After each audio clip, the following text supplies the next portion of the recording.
EVs are about to become a thing of the past courtesy of Toyota's all-new engine type, which is completely unheard of. This new engine that Toyota has been working on is said to be the most eco-friendly engine in existence. So buckle up and get ready for a complete turnaround in the world of cars as we explore Toyota's new engine that will destroy the entire EV industry. The engine that Toyota is working on is actually, believe it or not, a water-powered engine which is relatively similar to their FCEVs such as the Toyota Mirai and hydrogen-powered internal combustion engines such as the 1.6 hydrogen 3-cylinder that they've recently developed. As for the history, water engines have always been one of the greatest aspiration points of the entire car industry as they promise huge benefits over regular engines and EVs, and there have been countless attempts at making water-powered engines viable and reliable for day-to-day usage to no avail. And well, that's exactly where Toyota is about to jump in with their all-new water engine. Unlike most of the previous attempts, which were literally made in sheds with limited budgets, Toyota has proper funding and can actually test out the engine in all possible conditions. How does the water engine actually function?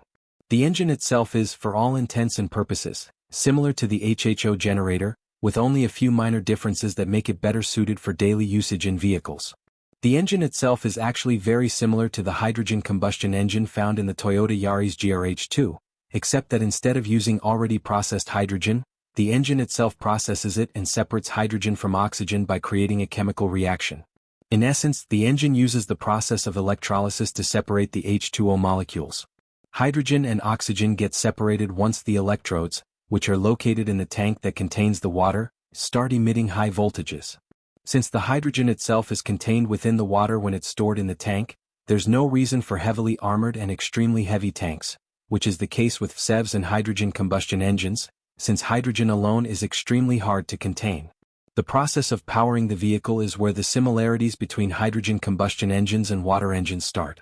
After it gets separated from oxygen, hydrogen is then sent to the engine where it combusts similarly to compressed natural gas, and the overall way the engine itself functions is similar to CNG-powered ones. The fuel injectors need to be adapted for compressed gas, and the cylinder heads, pistons, and valves need to be armored as hydrogen itself is highly combustible, making its detonation quite needy, which is why it needs stronger components. What are the long-term benefits to the environment? Well, first of all, it's almost completely zero emissions compared to regular internal combustion engines, similar to EVs, while also being far more convenient than EVs. Actually, scrap that, it's more convenient than any other engine type out there. As long as you have access to diluted water, you'll be able to refuel it, and it'll also cost you next to nothing. Also, there will be much less need for extracting oil, as if the engine goes mainstream, the only real branch of the entire industry where fossil fuels might be used is heavy machinery or large power production units. Furthermore, there will be no need for extracting rare metals from the earth, which is one of the dirtiest processes in the entire car industry at the moment, as it directly pollutes both the water sources and the soil surrounding the mine, making its imminent surrounding area completely uninhabitable. Also, if we were to compare water engines to hydrogen combustion engines and FCEVs, which are also marketed as zero emissions, we could see that they are far superior in this regard too, as storing water requires little to no effort, whereas storing hydrogen alone requires much more thought, specific conditions, and above all, much more money, while also being significantly more harmful to the environment. You see, hydrogen in its sole form is a gas that is extremely hard to contain and can easily escape from the tank of a vehicle if there are any sort of irregularities with it, which means that the tanks will need to be armored, constantly monitored, and regularly taken care of. Whereas the fuel tank for water-powered vehicles can hypothetically be virtually any plastic container. Furthermore, storing hydrogen outside of the car itself is a drag too, as it requires ideal temperature conditions, similarly to be completely static and completely indestructible, which once again costs a lot of money. Whereas distilled water can be bought in any well-stocked supermarket, or, if you know basic chemistry, can actually be produced at home. Also, acquiring hydrogen in its sole form is also an expensive process, and it combined with the numerous problems that surround the storage of the gas itself is the reason why hydrogen hasn't yet caught on and probably never will. Producing and storing hydrogen costs a lot of money, which in turn raises the price of the gas itself for the consumer, making us question why would you even buy hydrogen cars if they both are more expensive to buy and run compared to EVs and fossil-fueled vehicles. So even though they're very green and logistically simple to use and run in theory, the question remains, are water engines actually daily usable? Yes, they are. First of all, they're not gutless at all, as some might believe, as a water-powered engine is on par with most gasoline engines, and in theory they can be made more powerful than regular internal combustion engines, as they can generate up to 3 times more megajoules of energy compared to gasoline engines. They're also much safer than all the other engine types, as no highly combustible fuel is constantly being stored inside of the car, so there's no need to worry about the car going up in flames or even exploding like fireworks going wrong. They are also very easy to produce, as their relatively simple mechanical designs are just a tad more complicated than regular gasoline engines. They're much simpler and cheaper to produce than both EVs and FCEVs, and due to their nature, they would be a perfect option for motorizing countries that aren't well developed and are not rich with oil. In fact, for this reason alone, an Iranian scientist decided to convert his Peugeot 405 to run on water and actually succeeded at doing so. The scientist, Aladdin Qasimi, managed to produce a fully functional conversion for his old car and turned it into a true technological marvel. Imagine what Toyota could do with proper funding if a man in a shed could make a daily drivable water-powered car.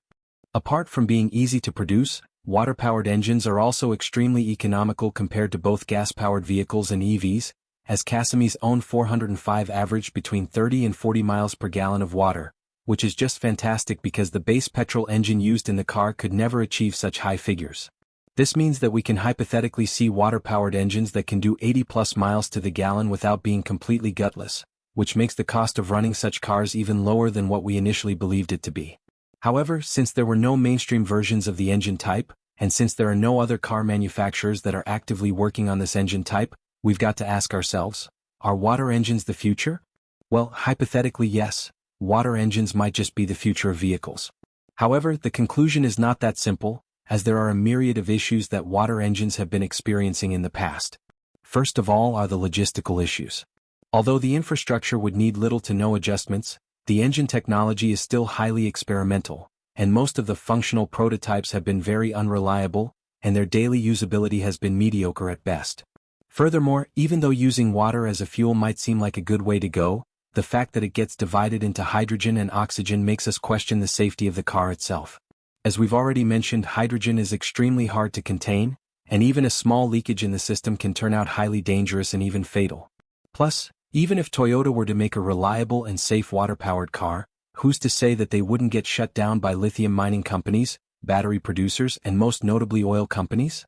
By using water as a fuel, we'd almost completely mitigate the usage of fossil fuels in day-to-day life, and there would also be little need for mining rare and expensive elements such as cobalt and lithium, which would seriously shake and even destroy some of the most profitable companies in the world currently, such as Rio Tinto.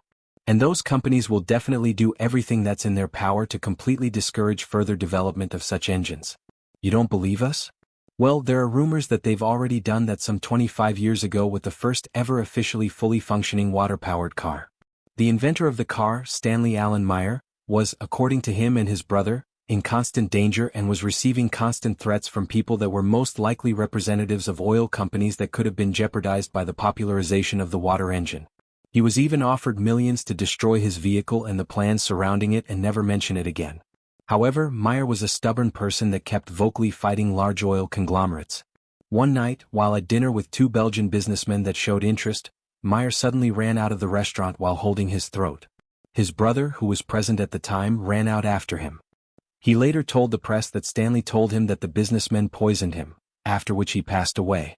Official records say that the reason behind his passing is actually a brain aneurysm. However, the topic is still disputed to this day, as only a few days after his unfortunate passing, his car, along with the plans on how to make the engine, had been stolen from his garage, never to be seen again. So, as much as we'd love to see Toyota actually going through with this engine, we're not sure that that's going to happen anytime soon, if ever. And even if they were actually working on the engine, they are most likely doing so in absolute secrecy, which is why there are still no official confirmations on the project itself.